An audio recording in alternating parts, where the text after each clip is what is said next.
ବାସ୍ନା ଆଉ ସ୍ୱାଦରେ ଜବରଦସ୍ତ ବିନା ପିଆଜ ରସୁଣରେ ଆଜିର ବେଙ୍ଗଲୀ ଥାଳି। ଯୋଉ ଥାଳିରେ କି ଅଛି ଭାପା ପନିର, ଭାତ ଆଉ ଫୁଲକୋବି ଭର୍ତ୍ତା। ଆଉ ସବୁଠୁ ବଡ଼ କଥା ହେଲା ଆମେ ଆଜି ବିନା ରନ୍ଧନ ଗ୍ୟାସରେ ଏସବୁକୁ ପ୍ରସ୍ତୁତ କରିବା ମାତ୍ର 10ରୁ 15 ମିନିଟ୍ ଭିତରେ। ଦର୍ଶକ ବନ୍ଧୁ ସମସ୍ତଙ୍କୁ କରୁଛି ମୁଁ ପ୍ରଣିପାତ। ମା ଗେଲୁ ହାଣ୍ଡିଶାଳକୁ ଆପଣମାନଙ୍କୁ ବହୁତ ବହୁତ ସ୍ୱାଗତ। ବିନା ଗ୍ୟାସ୍ ଜଳେଇକି ବେଙ୍ଗଲୀ ଥାଳି ଅତି ସହଜରେ ଆସନ୍ତୁ କରିବା ପ୍ରସ୍ତୁତ।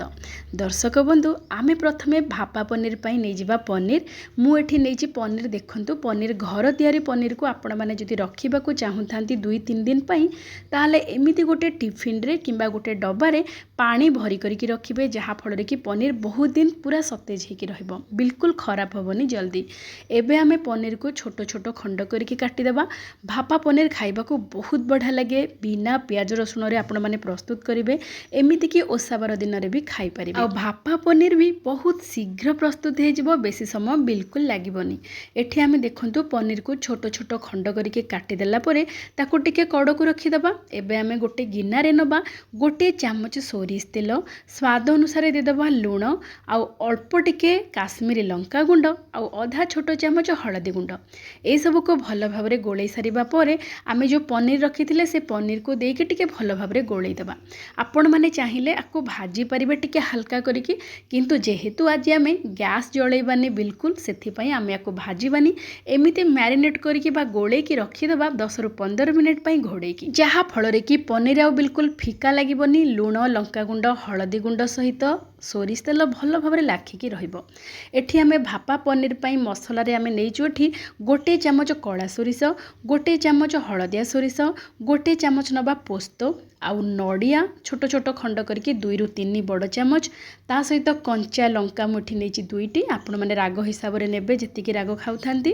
ସ୍ୱାଦ ଅନୁସାରେ ଦେଇଦେବା ଲୁଣ, 1 ଚାମଚ ଚାରମଗଜ, 6ରୁ 8ଟି କାଜୁ ଦେଇକି ତାକୁ ଭଲ ଭାବରେ ପ୍ରଥମେ ଗୁଣ୍ଡ କରିଦେବା। ଏମିତି ପ୍ରଥମେ ଗୁଣ୍ଡ କରି ସାରିବା ପରେ ଆମେ ବାଟିବା, ଯାହାଫଳରେ କି এই ଶୁଖିଲା ମସଲା ଗୁଡ଼ିକ ବଢ଼ିଆ ଭାବରେ ଦେଖନ୍ତୁ ଗୁଣ୍ଡ ହେଇଯିବ। ତାପରେ ବାଟିଲା ବେଳକୁ ପୁରା ଚିକଣ ହେଇକି ବାଟି ହେବ। ଏଇ ମସଲାକୁ ପୁରା ଚିକଣ କରିକି ବାଟିବେ। ଯେହେତୁ ପନିର ଆମେ ପ୍ରସ୍ତୁତ କରୁଛେ ଟିକେ ବହୁତ ବଢ଼ିଆ ସୁଆଦିଆ ଲାଗିବା ପାଇଁ ଆମେ ଏଠି କ୍ଷୀର ଦେଇକି ବାଟିବା। ଆପଣମାନେ ଚାହିଁଲେ ପାଣି ଦେଇକି ବି ବାଟି ପାରିବେ। ମୁଁ ଏଠି 2ରୁ 3 ବଡ଼ ଚାମଚ କ୍ଷୀର ଦେଇକି ପୁରା ଚିକଣ କରିକି ଏଠି ବାଟି ଦେଇଛି। ଏଠି ଦେଖନ୍ତୁ ରଙ୍ଗଟା ପୁରା ଏମିତି ଟିକେ ହାଲକା ଧଳା ରଙ୍ଗ ଆସିବ। ତା ସହିତ ମୁଁ ଏଠି ନେଇଛି ଅଧା କପ୍ ଦହି। ଦହିଟା ବେଶୀ ଖଟା ଦହି ନେବେନି, ପୁରା ତାଜା ଦହି ନେବେ। ଦହିକୁ ଭଲ ଭାବରେ ଫେଣ୍ଟି ଦେବେ। ତାପରେ ଆମେ ନେବା ଗୋଟେ ଷ୍ଟିଲ୍ ଟିଫିନ୍, ସେଇ ଭିତରେ ଆମେ ପ୍ରଥମେ ଦେଇଦେବା ଅଧ କପ୍ ଦହିକୁ ଯେଉଁ ଫେଣ୍ଟିକି ରଖିଥିଲେ ତାକୁ ଦେଇଦେବା। ଆଉ ପାଣିଆ ଦହି ବିଲକୁଲ ନେବେନି, ଟିକେ ବହଳିଆ ହେଇକି ରହିଲେ ବହୁତ ବଢ଼ିଆ ଲାଗିବ। ତା ସହିତ ଆମେ ଯେଉଁ ମସଲା ସବୁକୁ ବାଟିକି ରଖିଥିଲେ ସେଇ ବଟା ମସଲାକୁ ଏଠି ଦେଇଦେବା ଆମେ ଟିକେ ଚିନି, ବେଶୀ ଚିନି ନୁହଁ, ଅଳ୍ପ ଟିକେ ଚିନି ଦେବେ, ବହୁତ ବଢ଼ିଆ ଲାଗିବ। ଆଉ ଯେହେତୁ ଲୁଣ ଆମେ ପକେଇକି ପ୍ରଥମେ ଗୁଣ୍ଡ କରିଦେଇଥିଲେ ମସଲା ସହିତ, ସେଥିପାଇଁ ଆଉ ଲୁଣ ଏଥିରେ ଦେବାନି। ତା ସହିତ ପନିରରେ ବି ଆମେ ଲୁଣ ପକେଇଛେ, ଦେଖିକି ଆପଣମାନେ ଲୁଣ ପକେଇବେ। ତାପରେ ଏଠି ଦେଖନ୍ତୁ ଭଲ ଭାବରେ ଦହି ସହିତ ମସଲା ପେଷ୍ଟକୁ ଗୋଳେଇ ସାରିବା ପରେ ଆମେ ଯେଉଁ ପନିରକୁ ଗୋଳେଇକି ମ୍ୟାରିନେଟ୍ କରିକି ରଖିଥିଲେ ତାକୁ ଗୋଟି ଗୋଟି କରିକି ସଜେଇ ଦେବା। ପୁରା ଗୋଳେଇ ଦେବେନି ଏଇ ମସଲାରେ, ଏମିତି ଉପରେ ଖାଲି ଥୋଇଦେବେ। ଆଉ ଧୀରେ ଧୀରେ ଯେତେବେଳେ ସିଝିବ ବା ବାମ୍ଫରେ ସିଝିବ, ବଢ଼ିଆ ହେଇକି ପୁରା ପନିର ସହିତ ଏଇ ମସଲା ଭେଦିକି ରହିବ, ଖାଇବାକୁ ବେଶ ସୁଆଦିଆ ଲାଗିବ। 2ରୁ 3ଟି କଞ୍ଚା ଲଙ୍କାକୁ ଏମିତି ମଝିରୁ ଚିରା ଲଗେଇକି ଆମେ ପୁରା ଭଲ ଭାବରେ ପନିର ଉପରେ ଦେଇକି ସଜେଇ ଦେବା।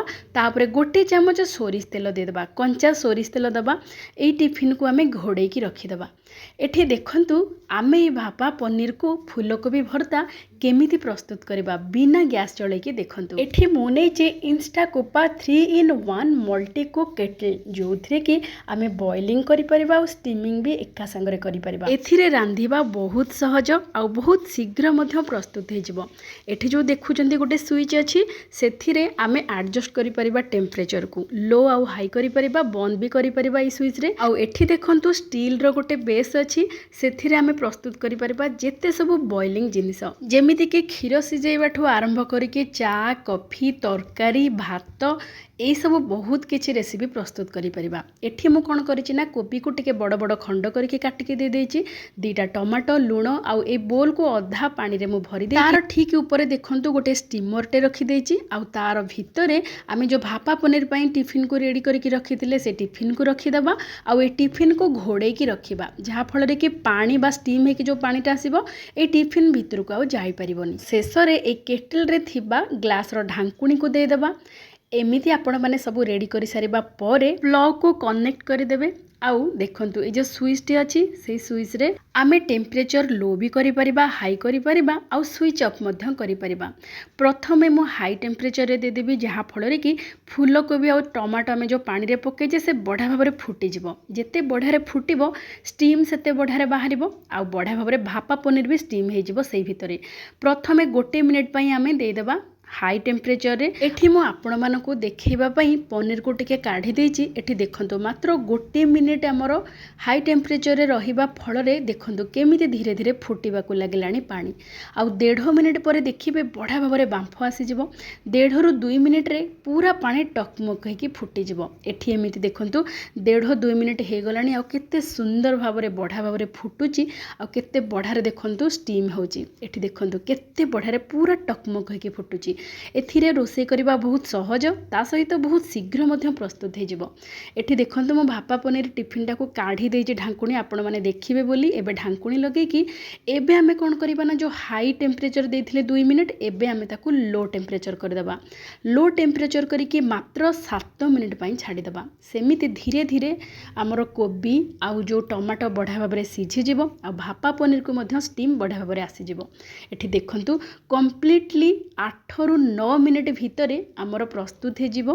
आउ आपण माने केबे सांगे सांगे काढिबेनी। एथिरे जेतेबेले रोषेई करिवे सेमिति थिबो प्लग को काढी देबे 15 ରୁ 20 मिनिट एमिति छाडी देबे। एमिति छाडी देले सेई स्टीम रे आउ सेई जो बॉइलिंग पानी रे बढ़िया भाव में कोबी टमाटो सिझी जिवो ता सहित पनीर भापा पनीर बढ़िया भाव में सिझी जाइथिबो।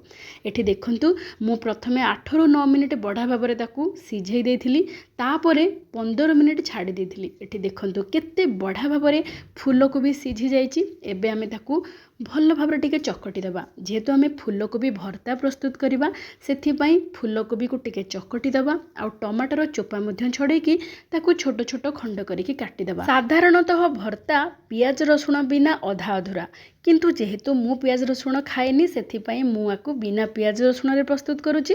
किंतु आपण माने निश्चय पियाज रसुण कंचा लंका ए सब पकेबे। पियाज रसुण कंचा लंका को टिके चॉप कर देबे ताकू रेडी करके रखी देबे। एठी जेहेतु मु नेइची खाली अदा टिके अल्प टिके अदा को टिके कोरिकी नै जाइची कंचा लंका को काटिकी नेइची आउ किछि धनिया पत्र को मध्य काटिकी नेइची। आउ सबुठो बड़ कथा हला आमे एथिरे बघरा बघरी भी करि परिबा बा छुंक भी देई परिबा। किंतु जेतेबेले बघारिबे बा छुंक देबे टेम्परेचर को बिल्कुल हाई करिबेनी लो करिके बघारिबे जहाँ फल रे कि आ बिल्कुल पोड़ीबनी। किंतु हाई रे जदि दे देबे ताहाले पोड़ी जाई पारे। एबे आमे सोरिष तेल 5 फुटण देकी अदा लंका देकी टिके समय पय भाजी देबा। तापरे टमाटो आमे जो सीझा टमाटो को काटिकी रखिदिले ताकू दे देबा। आपण माने पियाज रसुण पकोथिले प्रथमे 5 फुटण परे पियाज रसुण पकेकी बढ़िया भाव टिके भाजी देबे।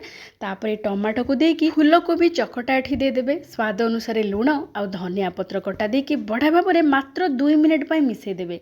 प्रस्तुत हे गला हमर गरमा गरम फूलकोबी भर्ता। देखिले तो केते सहज रे बिना गैस जळैकी भी आमे प्रस्तुत करि परिबा एई छोटिया केटल रे एका थरे के भापा पनीर सहित फूलकोबी भर्ता। एबे एई फूलकोबी भर्ता रे गोटे छोट चमच कंचा सोरिष तेल गोळै देबा जहार की बास्ना आ स्वाद बहुत बढ़िया रहिबो। एमिति रे भर्ता रे कंचा सोरिष तेलर बास्ना बहुत बढ़िया रुहे। तापरे गोटे कंचा लंका भी देई परिबे जदि राग कम थिवो चकटिके खाई परिबे। प्रस्तुत हे गला हमर भापा पनीर फूलकोबी भर्ता एका सांगरे मात्र 10 मिनिट भितरे। एठी देखंतु भापा पनीर केते सुंदर देखा जाउची आ केते बढ़िया बास्ना भी होची। आपण माने एमिति थरे बनांतु। आउ आमे जो दही मसला सब देकी रखिथिले बढ़िया भाव में सिझी जाइची। पनीर भी सिझिकी पूरा नरम हो जाइची। स्वाद पूरा पूरी जबरदस्त थिला। आपण माने मध्य एमिति प्रस्तुत करंतु खांतु समस्त को खुआंतु। एमिति एबे जो एलपीजी गैस रो बहुत असुविधा देखा देइची। आपण माने एमिति जदि रोषेई करिवे आपण मानकु गैस भी जळैबाकू पड़िबोनी गैस रो भी आवश्यकता नहीं। आपण माने एथिरे एकाथरे के बॉइलिंग स्टीमिंग एमिति कि एथिरे गोटे इडली छांच मध्य छोटोटी अछि ता सहित अंडा सिझेबा पय भी गोटे स्टैंड टे मध्य देइची। बहुत सुविधार आपण मैंने रोषे करेंगे। आ सबुठ बड़ कथा है बहुत कम समय प्रस्तुत हो विभिन्न प्रकार व्यंजन। आपण मैंने जदि चाहूता ये केटल रे विभिन्न प्रकार रेसिपी देखापी तेज निश्चय जनातु। मु विभिन्न प्रकार रेसिपी एकाथर के बॉइलिंग आउ स्टीमिंग होथिबा माने एका संगरे आपण मानकर समय भी बंची जीवो, बहुत प्रकार व्यंजन भी प्रस्तुत करेंगे। तेबे आपण मानक आजिर प्रस्तुति केमिति लागिला निश्चय जनइबे। आज पई एतिके। जय जय जगन्नाथ।